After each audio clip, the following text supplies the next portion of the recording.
started to investigate some of these things a little bit more deeply. I think my culinary journey, my relationship to food and my career now as a chef deeply mirrors, parallels my own identity journey. Like, I don't think I could have done what I do now if I hadn't done a lot of thinking about who I am, where I came from, and why we are the way we are now.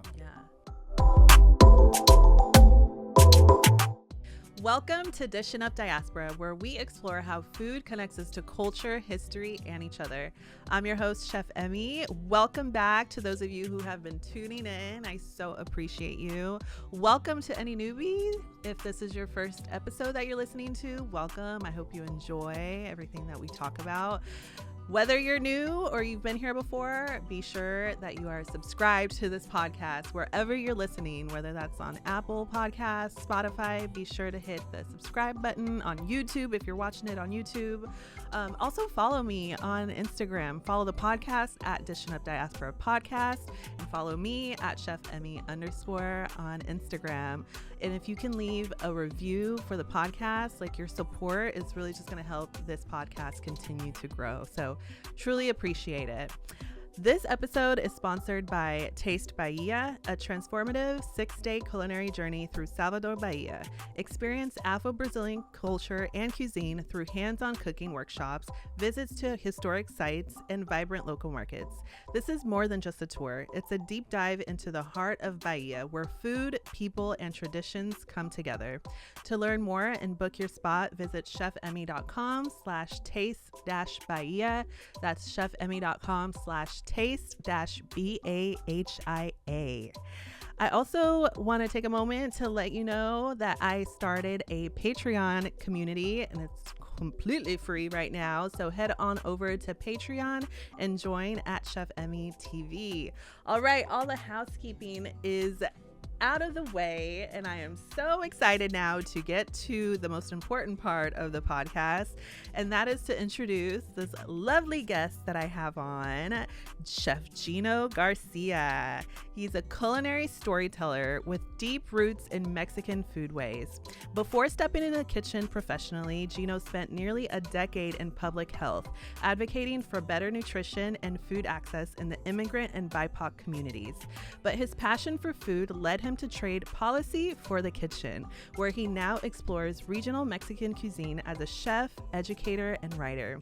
Gino has worked across the industry, hosted pop-ups, and taught classes, and even wrote the cookbook, Disney Pixar's Coco, the official cookbook, which celebrates the flavors of Mexico through one of Disney's most beloved animated films. Gino, welcome. I'm so excited to get into it with you. That was amazing. You can write my eulogy any day. That was so nice.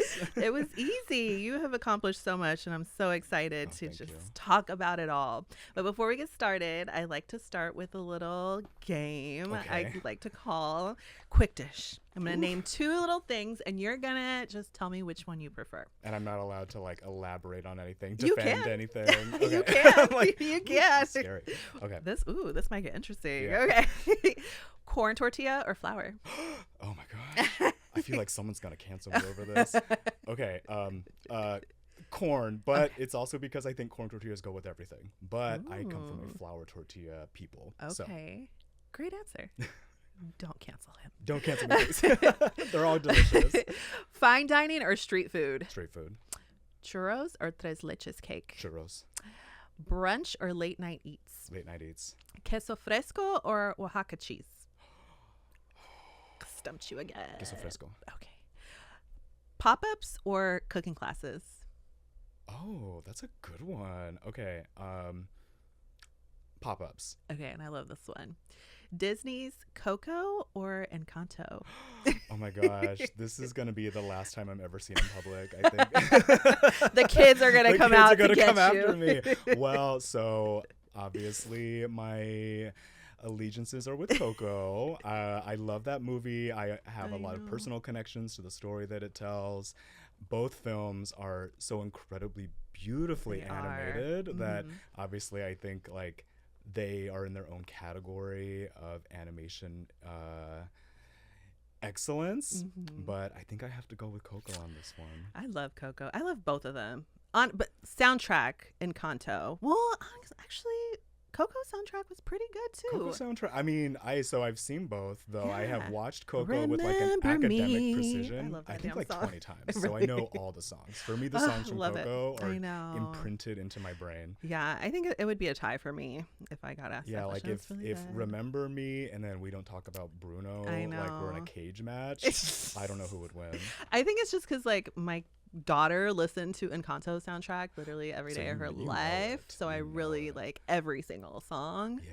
Whereas like Coco was just like the movie, and then I would have it stuck in my head every once in a while. Yeah. But it was a beautiful, and like you didn't have to see it or hear it. Yeah, exactly. For many years. For many years. But gosh, that was such a beautiful movie, and it like came out like around the time my grandma had just passed, so it was just like I also have like a very warm and fuzzy place in my heart for that movie. Love it, love it, love it. Okay, thank you for indulging in that. You passed. Okay. Passed the test. We can continue with this. The comment section's gonna blow up. Be like, how could you say that about flour tortillas? What about Encanto? I love flour. Am I gonna get canceled if I just love flour tortilla? Well, and this was, I mean, I don't want to get too ahead of whatever conversation that we're supposed to have, but for me, like I grew up with flour tortillas, so I will always love and have a very specific connection to flour tortillas, but not everyone in Mexico eats flour tortillas. And you can find flour tortillas now in many parts of Mexico, but it's really a very specific part of Mexico that like has been eating it for a long time. And what part is that? Well. That would be northern Mexico. Okay. So my family comes from the northwestern states of Mexico. So Baja, Sonora, Sinaloa. We are northerners. We are desert people. That part of Mexico is also a place that had the largest like European people settling there. And so because of all of these migration patterns and culinary adaptations, you eventually see something like the flour tortilla, which resembles so many other breads from, you know, it's like a pita, it's like a piadina, it can be, you know, there's lots of myths and lore about how that tortilla came to be, but there's no confirmed actual story. Right. But you go into even like Guadalajara or Mexico City, no history really of that outside of corn tortillas, but everyone loves flour tortillas, so you can find them anywhere now. It's so good. I went to Cabo, and we visited like a little factory that was making fresh flour tortillas. The flour tortillas, yeah, and it's really good. You're never going to find a flour tortilla as good in the States as you will in Mexico. Like it was bomb. And just the smell of it, like.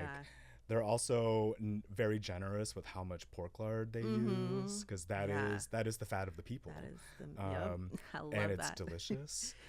And it makes really good flour tortillas. But I will say to anyone listening to this, watching this, I personally think that a corn tortilla goes with everything. A flour tortilla goes with very specific things. So there are some dishes that like I'll make or warm up some corn tortillas for. Anything works for that. But if I want like the beans that my family made for events, that has to be a flour tortilla because that's just how we ate it. Yeah. Love it. Okay, tell me a little bit more about where you were born in California. That's right. Okay, and so you grew up there as well. Tell me about that, like your childhood. How did food show up in your childhood? I would love to talk about that. So I was born in the Central Valley. In Lodi, Stockton area. So this is a city, a town that's about 45 minutes south of Sacramento, about an hour and a half-ish north of Fresno. I lived in that area of California until I was 18. And when I was growing up there, I always thought it was too big for that small farm town. It's kind of a agricultural area. You see lots of farms growing food for the entire state of California, for the country, and for the world. And I think had a little bit of like delusions of grandeur growing up. I like really wanted to be big. I wanted to go to a city. And so when I turned 18 and went to college, I moved to LA. It was the first time I had ever been to LA was the day I moved to LA. Really? Yeah. I had a lot of confidence that I was going to love LA. And I did not love LA. I lived there for 9 years and I hated it for 8.5 of those years. What'd you hate so much about it? Well, it wasn't at all what I thought it was going to be. And that's purely on me because Yeah. I had no idea what it was. Right. I thought LA was like New York.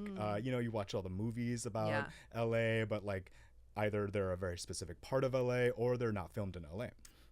And so I thought I was moving to this big, beautiful metropolis, big cultural hotspot like New York or San Francisco.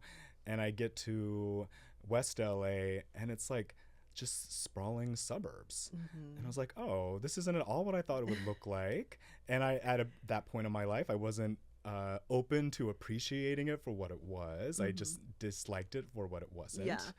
And but I stayed in LA for a long time, went to school there a couple times, made all my best mistakes in LA. But yeah, I think I spent a lot of my late teens and my 20s really trying to like distance myself from where I was from. You know, I stepped foot in LA and on day one, people start asking me like, oh, where are you from? And I say, oh, I'm from the Central Valley or from Central California. And even people from California thought that that meant Santa Barbara. And it's like, I think for Californians, the Central Valley is a place you drive through to get somewhere else. But for my family, like we're all there and all of us are still there. I'm the only one that left. And like I was born in like the northern part of the Central Valley, but my family, they came to the States starting about 100 years ago at a time this would be the early 20th century. There was the Mexican Revolution around that time, and then there was also a program in the United States called the Bracero program, which encouraged people from Mexico to basically walk across the border and work on farms during peak harvest season. And so my family was one of those people. They came at a time when there was a lot of uncertainty in Mexico, and job-wise, they could get a lot of work in the States. So a lot of families, my own included, traveled back and forth between Mexico and the United States and eventually settling in the agricultural region of California. And so I think this is a good foundation to start for me to start thinking about like the type of food that I grew up with and my own connection with it when I was younger and what it is now. My family in the last 100 years, I think it was very important for them to assimilate too, because there was a safety in not being seen as other back then. And so they did not have a lot of, you know, great Mexican community in California. My parents grew up speaking Spanish, learning Spanish, but like me and my siblings didn't grow up speaking Spanish. We didn't really call anything. We didn't label it as Mexican. And so, but we had little things for me growing up that, like, if I wasn't paying attention when I was younger, I wouldn't have even noticed that they were there. It's like, I remember, you know, every weekend we would have a carne asada, we would have a cookout at my dad's house. And I just thought that's like what everybody did on the weekend. But when I think about like what we ate at those asadas and who was doing what and the type of community that we were building in that moment, I'm like, oh, that's the culture. Right. We just didn't call it that. We didn't name it in Spanish. We barely named it an English translation of the Spanish word. It's just, it was so like deeply ingrained in who we were. We kept doing that, but we just didn't label it. And I remember like I remember being younger, my dad and I one weekend were at a Mexican restaurant, and the way that he used to eat his food, he would grab a tortilla, probably a flour tortilla, and he would rip it up into larger pieces and scoop up food with it. And I would see him doing this, and I remember one time he told me that this is how people will know I'm Mexican, because this is how we eat. And that was the only time that there was like an acknowledgement of what felt like a kind of cultural heritage or like a practice or a behavior that would associate me with something. But outside of that, like my connection to Mexican food, to Latin culture was tenuous for a long time. Like we were, and like for me, for anyone who's not watching this, you should watch this so you can see that like I navigate the world mostly as a white person. So there's no reason for people to believe that I'm anything other than that. And so there was a little bit for me and some of my siblings of safety and just like distancing ourselves from the food that we ate on the weekends, from the words that we said, the accent that we had when we were speaking English, the way we dressed. And it wasn't until probably my early 20s that I started to investigate some of these things a little bit more deeply. And then I think my culinary journey, my relationship to food and my career now as a chef deeply mirrors, parallels my own identity journey. Like, I don't think I could have done what I do now if I hadn't done a lot of thinking about who I am, where I came from, and why we are the way we are now. Yeah. Wow. So much there. Maybe too much. No. It's a lot of information. No, it's not enough. I feel like sometimes. No, and you were speaking so many moments. I'm like, wow, getting like goosebumps or like being triggered. Like, you know, like and because I was an immigrant, like but I was a child immigrant. So I can relate to both your parents' story and your story kind of like simultaneously. So it's like even extra layered experience for me, I feel like, where like your dad, I also had to assimilate. And I actually just had a moment where I was like, wait, I did that too, just right now. Like, you kind of helped me kind of discover that, like, I also, like, my kids don't speak Portuguese, you know what I mean? And I kind of always like just said, well, my husband is American, he doesn't speak Portuguese, he speaks English, and it's just like easier, like English is like an easier language. But now I'm wondering, like, is there like an extra layer to that? Like you were mentioning with your parents, was there like, I was just like dead set on assimilating and like kind of like distancing myself from that culture, and I just want to be this all-American family and have this, like, I want my kids to have this experience that like I always wish I had, that I saw these American kids having. So total moment here right now live in this podcast where I was like, it's interesting though, and especially when it comes to language, like it's obviously so much more complicated than it seems about how you introduce and maintain multiple languages with your family. Like, I know for us it was a lot of English, but we still had relatives who spoke Spanish around us and to us, but it was never the expectation that we'd respond in Spanish. I spent most of my life understanding Spanish, but having not developed like any of the muscles to speak Spanish comfortably, it just never came easily to me. But it's funny thinking back now, it's like there are maybe like little cultural things that we only use Spanish for. Like, we had asadas every weekend. We didn't have barbecues or cookouts. They were asadas. There's a superstition that like the way that I grew up with it was that if someone has a brand new baby, they introduce the baby to everybody, and you have to hold the baby, otherwise you curse that baby. And that's mal de ojo. You have to hold the baby, you have to look at the baby, otherwise the baby becomes cursed. But we only ever knew it as mal de ojo, not evil eye. And so there's like little things, that like I don't think anyone consciously made that decision. They're just like relics of 100 years for me specifically, of like what feels like a culinary, identity game of telephone. Like things have been left behind, but for some reason there's still some things that stayed.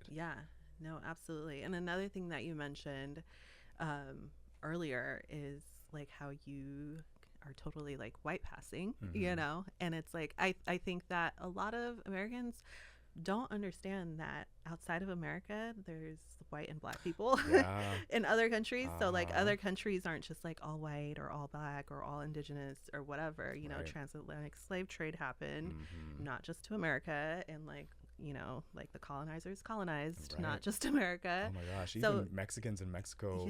I mean, I think it was less than 10 years ago that the Mexican census didn't even recognize people of African heritage. They weren't counting people all of the people who were brought to Mexico and have created large communities still in Mexico. They were unseen by the Mexican government until very recently. In Brazil they like created a whole word that wasn't black. We call it pardo. So if you're like my skin, unless you were like really dark skinned, you can get away without being black. So like my mom's birth certificate, she's not black, she's parda. So I feel like here, it's like I came and I have to assimilate. So I assimilated to like a black American. Like nobody would be able to tell that I'm not African American. The concept too of blackness and just colorism in general is so different in the States than it would be in Brazil, completely than it would different be in Mexico. Like and to live in a space where like I wholeheartedly understand both, you know what I mean? Like I can understand in like the context of like race, how racism is in Brazil, how like colorism is in Brazil is totally different than America. It's funny because like, you know, I speak about this a lot with one of my friends, Black American friend, and I just did like a Iemanjá day. Like we celebrated Iemanjá, which is like a Afro-Brazilian goddess, if you will, and it was like her day. And you know, like these white people wanted to show up, and it's like in Brazilian culture, like that's normal. You know what I mean? Like there's not really that big of a separation. Brazil had like the branqueamento, where they literally tried to whiten the country. So Brazil is really mixed, like really mixed. And so the culture isn't to like separate. Like there is no Jim Crow, you know what I mean? There's no blacks here, whites there. So it's very mixed. So it's very normal for like what one would think, you know, this is Black culture, like you're appropriating or you can't be a part of it.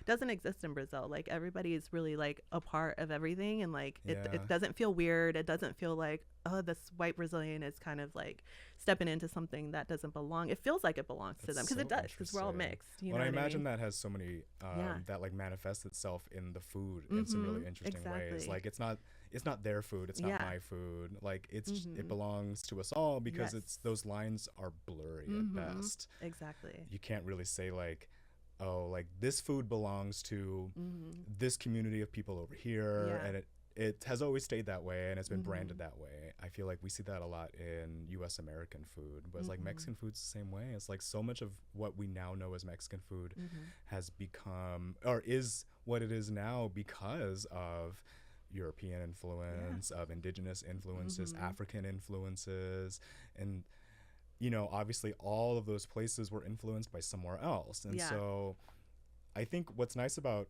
like my experience of Mexican food, Mexican history, culture in Mexico is that I think more people are starting to recognize that those lines are very blurry. And I think like Brazil, Mexico has been a country of not just immigrants, but of people like mixing for hundreds and hundreds of years. And so, you know, I grew up thinking that, oh, I don't look Mexican because I don't look like my dad, like this taller, darker man. I have darker siblings, and, you know, we grew up, you know, with them kind of being made fun of. Like Mexicans can be terrible at the nicknames that they give people. And so like, for me, I was always Latino thing, maybe. I think. What was that? I think it's a Latino. Maybe thing, it is. Like Brazil too. There's a culture of like roasting each other, but like it's from a good place. Yeah. So like I can handle people roasting me, because nothing will hurt me more than my family has hurt me.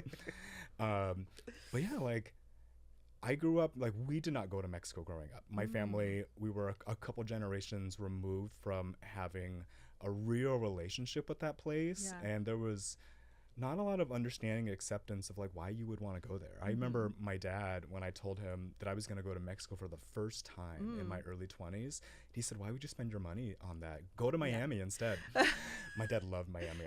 I think it was because he was a Miami Dolphins fan. So you had like no more family there? Like your family the last really one that we transplanted. knew about was an aunt, one of my dad's younger sisters, who was living in Mexicali on the other side of the border in Baja, and she passed away a few years ago.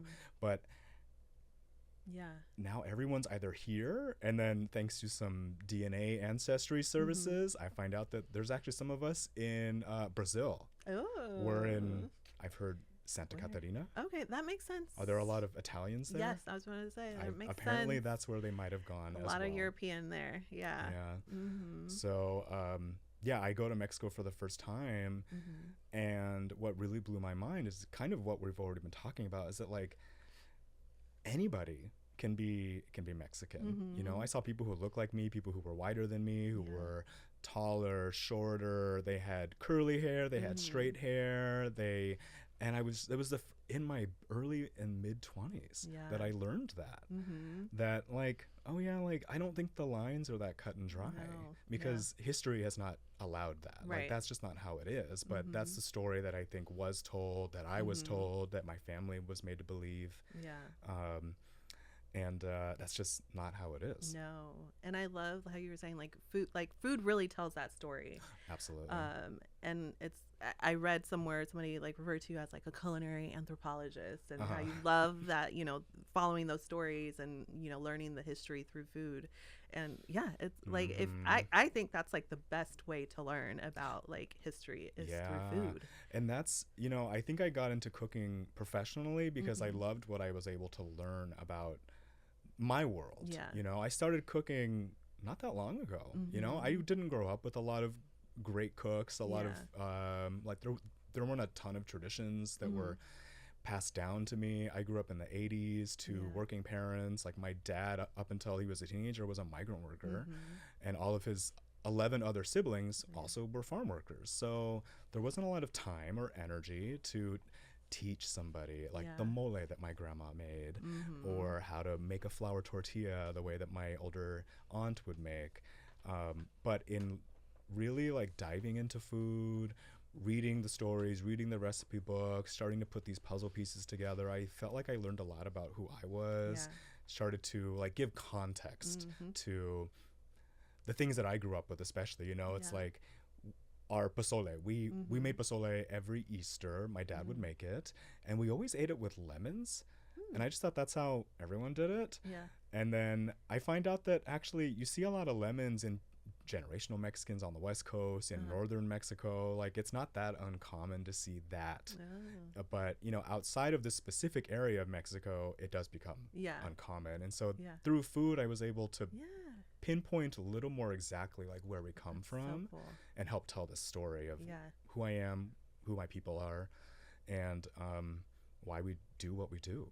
Food was really the vessel for me learning all of this stuff, because my family didn't tell these stories.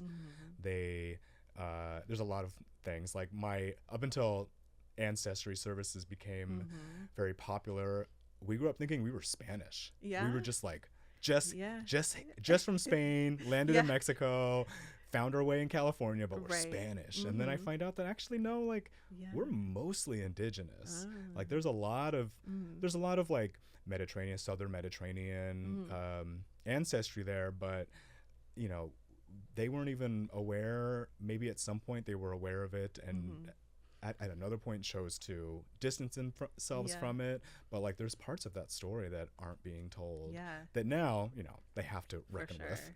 I know my ancestry results kind of surprised me too. Although it was pretty much like what I knew. It was the percentage that like threw me off. I didn't know I was 30% Portuguese. Wow. And I would have never guessed.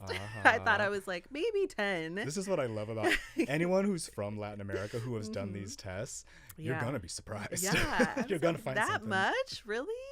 It was like the most percentage. Everything else was like, 20 and under. I was like, okay, I gotta for me, embrace my Portuguese.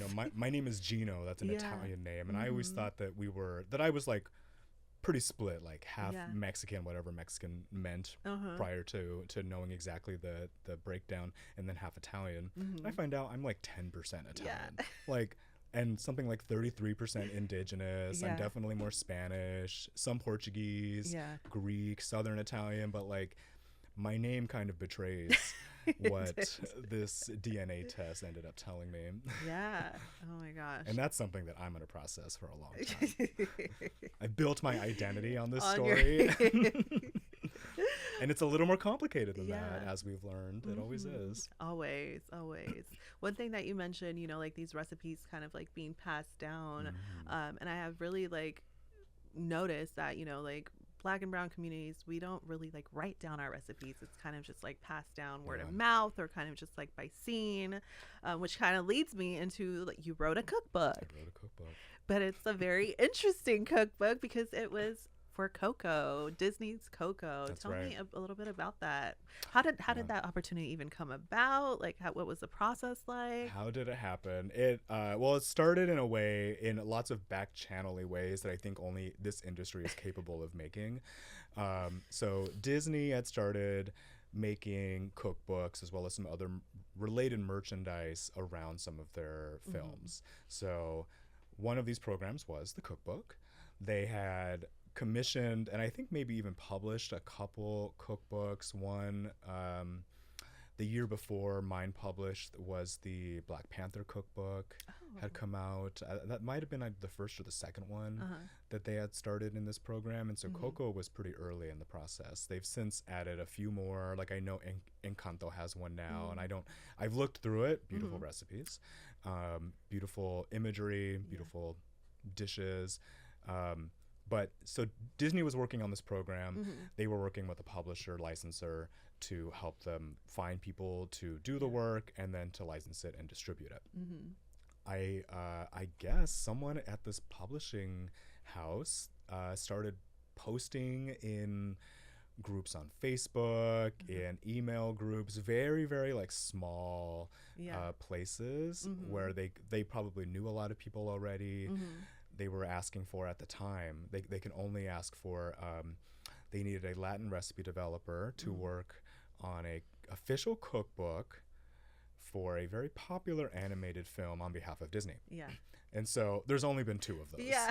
And so there was like a 50% chance that it was going to be the one that I'm well suited to work on. And then the other one that like, if it ended up being that one, I would have like, no, I just don't know enough. And I just don't think I could do this justice. So in one of those little groups, I think it was on a Facebook group actually that it was posted, somebody that I went to culinary school with here in Seattle, at Seattle Culinary Academy, was in this little group of food writers. And she saw the post. She sent me a screenshot of it and said, you should contact this person. This sounds like something you could do. And I remember I was in bed. I had just woken up. She's in New York. So she sent it to me like 3 hours earlier than I wanted to get a text. And I was like, oh, this sounds really interesting. And so I sent an email to this publisher and was like, this is who I am. This is what I do. This is why I think I would be good for whatever project you're looking for. And sign an NDA. They told me what it was. And I was like, oh, I would love to do this. And it was, I mean, again, in a way that only this industry is capable of doing, it was like 4 email exchanges that constituted an interview. I had to send a writing sample.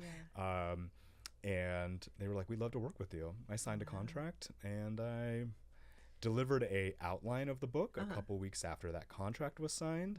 And then I delivered the manuscript for that book 7 weeks after the outline was approved. That is an insane timeline. I was going to say. An insane timeline.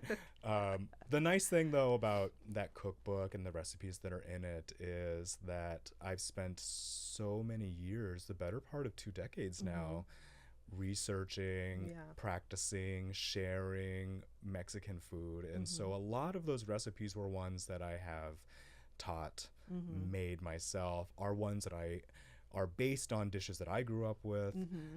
And so it was a heavy lift, let me tell you. But how many recipes is it? It was I only needed to make 50. Okay. And I'm pretty sure there are about 68 to 70 in there because she's over ambitious. And you start getting into all the salsas and the spice mixes. You got all these sub recipes. You don't do it. You don't do it right. I over-delivered. I over-delivered for sure. But the process of writing the book was a challenge for sure. Like, this is not easy work, as you know. And I knew going into it that I was doing this because this film meant so much to me. I remember watching it in theaters for the first time. It had come out in Mexico when I was in Mexico City. And so seeing so much of Mexico City embrace this film, love this film. I remember it was also around Day of the Dead. And so on the main street in Mexico City, there's all these gorgeous statues and art installations they put up. And so at the same time that Coco was coming out, I just remember being just wrapped in all of this color and all this energy. And so the movie imprinted onto me. And so getting the opportunity to do this, I knew it wasn't going to be for the money, for the notoriety. Like, I don't think I'm famous. I'm certainly not rich off of doing this, but being able to say that, like, I'm a part of this world now. And, you know, so many people who work in food, who cook for a living, sometimes it's thankless work and it's work that goes unseen most of the time. And so being able to just like have a bullet point that's like, I did this. I did this. And, you know, I worked so hard to know what I know and to feel good about what I know. And this has felt like kind of a thesis a little bit. like a huge deal. Like, it's amazing. It's pretty cool to see. Yeah. I still have friends who will send me pictures from Yeah. Disneyland, Disney World to have the book Yeah. up. I know. In the Central Valley of California, like the most common place I think to do a lot of grocery shopping is at Walmart's or Target's. And around Day of the Dead in 2023, the year that the book came out, they would put up all these kiosks. They would have all of their like Day of the Dead ingredients, little sugar skulls that kids can decorate. They'll have some cocoa stuff. And then there's my cookbook in this Walmart in a little farm town in the middle of California for all of my family to go see. And like, that's why I did it, you know? And like, there wasn't a book tour for this really. I've been able to like share space with friends who are also very committed to a kind of cultural heritage preservation, promotion, sharing. And so I've been able to like do pop-ups at a friend's corn mill who makes fresh corn dough for tortillas, because like those people are doing the work, and I want to share space with those people. And this hasn't happened yet, but I would also love to go to my little farm town and like go to the library and like maybe do a little food demonstration for the kids, because like for me, that's why this happened for me. That's why I did it. That's amazing. Are you able, with like the contract and everything, because it's officially Disney's cookbook, right? What's the question I'm trying to ask here? How much reign do you have on like being able to kind of advertise it? That's a good question, and I probably should have reviewed my contract beforehand. Like, I know that I can't go off and make money off of the book sales necessarily. I actually don't make money on book sales. Was it just like a one-time payment type of deal? And this is a pretty, I think, standard structure for a commissioned cookbook. So a cookbook where another party has an idea that they just need someone to execute it. I was just the person who could execute it. So it was a pretty standard commissioned project contract. You know, I did the job. I did it the best that I could. And after the manuscript was delivered and I consulted very minimally on the styling and the design, I actually, compared to like people who are writing their own cookbooks and have a much longer timeline and probably have more room to be engaged in the photography and the styling and the design, because of Disney, because of the nature of this project, I really wasn't involved in anything after the manuscript was delivered. Like, it really was just this structure of project that I experienced for the first time. I don't think I'd do it again. Or if I did do it again, I have a better idea of what I want out of it. But also, for anyone who's considering this, you know, for someone like me in that relationship, I don't have a lot of power, right? Like, I couldn't go back and be like, actually, I want this amount of money and I want this kind of profit from sales. Like, Disney would have just been like, we'll find somebody else. Who can do this. But, you know, I did it because I wanted my name on something like this. And it's probably up to me if I wanted to do any kind of tour to promote the book.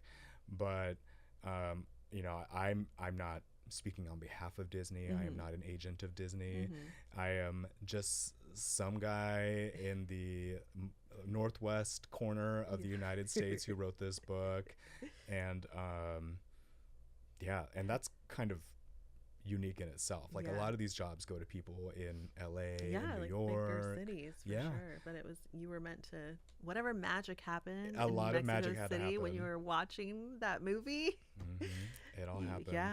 And this is probably like another 10 minutes, but that movie, for so many people too, and really lots of different types of communities, resonated with this story of, like, for me at a big level, this movie is about a kid, a child, trying to understand their family history and why they are the way they are now, and all the things that had to happen over several generations to get there.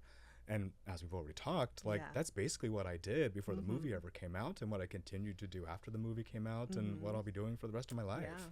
You know, that idea that you're just like, you're not okay with the way things are and just accepting that the way things are. So you have to figure out how they came to be in order to change them. And, you know, it's like you have to know the rules before you break them. I kind of felt like that movie, for me, that was the thing that I took away from it. And why I was so in love with it. Yeah. And now they're doing a Coco 2, apparently. They just announced they're in development for a second one. I love it. I can't wait. Yeah. That'll be, amazing. Again, that movie really, like, I loved it so much. I've watched it so many times. Maybe too many times. Yeah, right, exactly. So did it put like a fire in you to like want your own cookbook that you do have more free reign into? I think so. Yeah. Like, I definitely have a better idea of how I would want it to be done. But I don't think I have a good like concept just yet. Okay. Like, for me, I think the book that feels more personal, more me, is one that probably happens in like 10, 20 years from now. Like, I just don't think I'm done learning, knowing, sharing. You know, just in the last couple of years, I feel like I've learned so much. My style of cooking has changed so much. That, like, if I made a book right now, I can guarantee you next year, the same time, would not be how I think about my food or the food that I want to make and eat. So, yes to your question, but this is a long game. When the time comes. Yeah, like for me, I like the idea of cookbooks feeling like memoirs or theses. Like Coco for me felt like a kind of thesis for all the work I've done. My own cookbook will come at a time when I'm like, oh, I feel like I've like given my life, my history, my culture some shape, and now I'm ready to like tell this story. But right now it's like I just found out something last year about my family. I was like, we're still learning these things? Like, why do we know these things? So it'll be a while before a book comes out that is more personal, I think. No, for sure.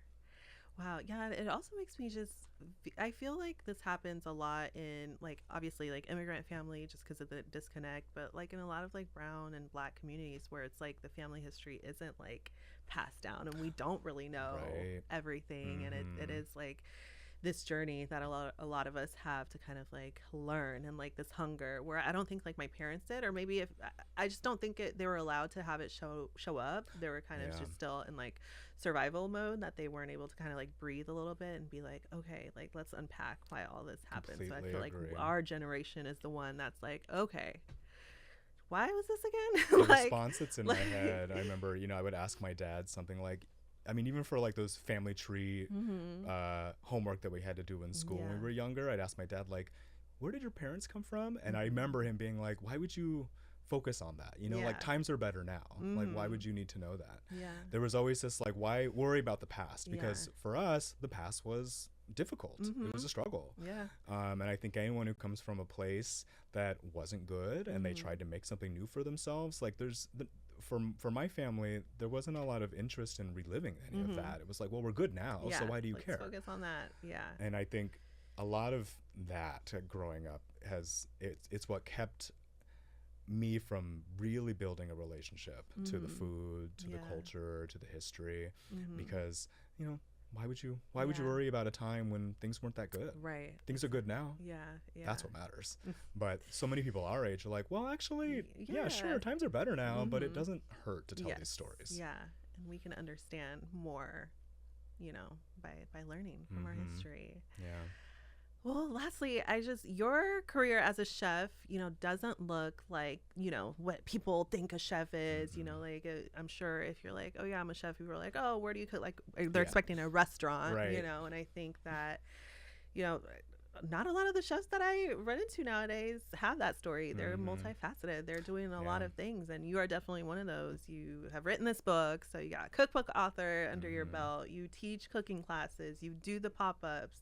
And I did a job that was completely different before any of this started. I came from somewhere else. So, public health, right? And that kind of, when did that shift happen? When were you like, okay, I don't want to do this anymore. I want to focus on food. I had spent undergrad. I was an anthropology major in undergrad, but I caveat that by saying I didn't know what I wanted to do for like 3 years. And at the end of my third year, I was like, well, I have an anthropology degree almost done. Might as well go with that. And in 2008, when I was graduating from college, during a recession, Yeah. there weren't a lot of jobs in the anthropology business. So I ended up getting into kind of like a PR communications world, nonprofit world. And I ended up feeling like I was good at telling stories, that I liked making difficult, hard to understand things accessible to people who weren't in a specific field. And so I ended up going to grad school. I went to a journalism school and a public policy school for grad school in LA, and just wanted to hone in on like working in a world where I might be able to make important information, health information, policy information accessible to people who didn't work in that world. And I did that for about almost 9 years, mostly as a consultant in California and then in Seattle. And I was able to do a lot of work like in communities on the ground, facilitating workshops, and at a certain point, my job became writing a lot of reports and responding to emails as quickly as I could. And I just didn't love that for me. And it was actually, I was in Mexico City. Me and my husband were in Mexico City. This would have been in 2000, I think late 2016. And I was at a mezcal bar. I had had a couple mezcal. And I remember saying to my husband, I think I want to do something else. How fun would it be if I went to culinary school? Like I had started cooking a lot at that point. I had experimented with like pop-ups and tastings in our home. I was like, what if I just followed this? Like I got so much satisfaction out of learning something and then sharing it with people. And I sent a 3-month resignation email to my boss at the time and applied to culinary school that night.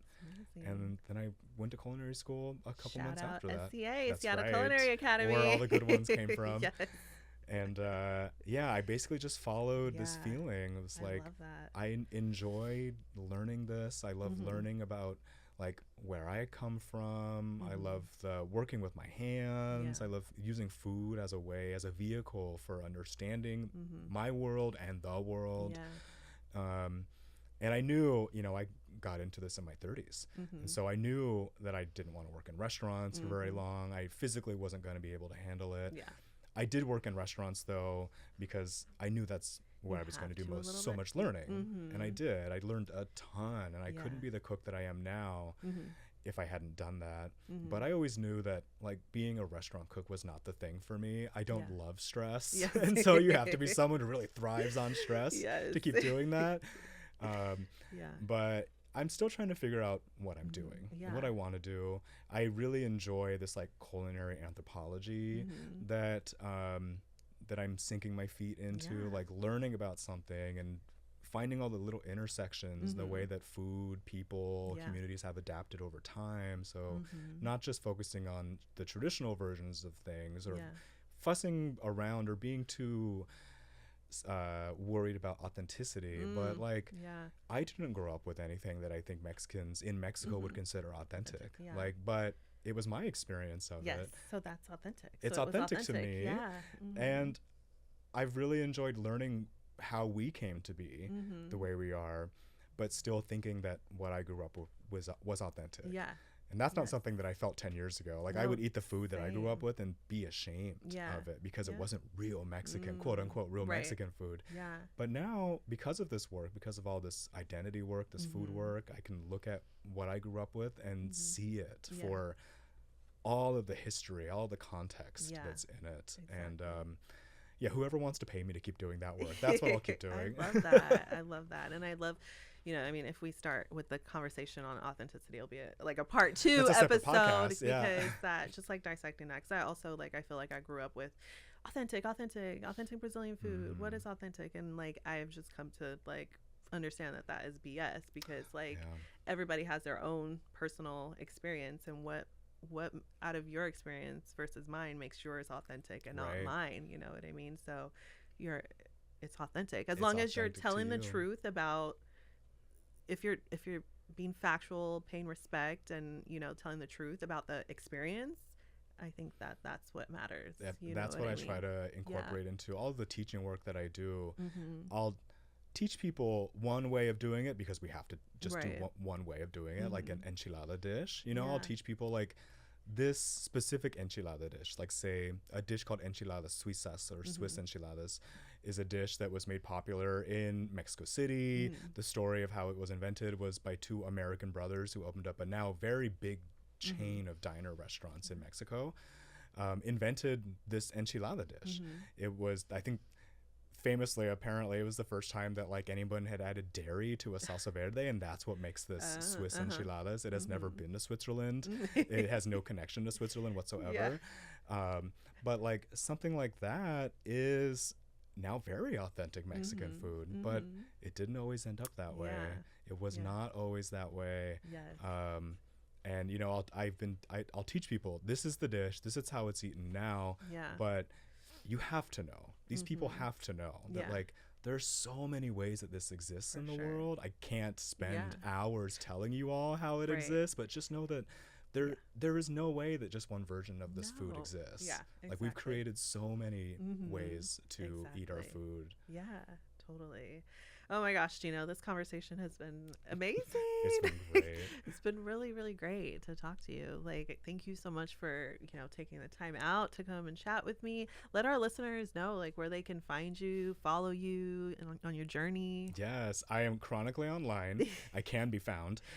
So my website is mextizopnw.com. I'm on Instagram, mextizopnw. You can find me teaching locally here in Seattle at the Pantry, mostly at the Pantry, and then at a couple smaller schools in the area. And that's most of my cooking. Definitely follow him because I saw a glimpse of those enchiladas suizas That's that you right. posted, They and are I was good. like, ooh. And anytime you post your food, I'm like, I want some. Feed me. If you want everyone to feel really hungry, start following me. Seriously. I'm usually posting some food nonsense. Yes, it's all great. Well, thank you again for joining us. Likewise. Thank you for tuning in to Dishin Up Diaspora. We will see you again next week, same time. Don't forget to subscribe and like and keep following us on our journey.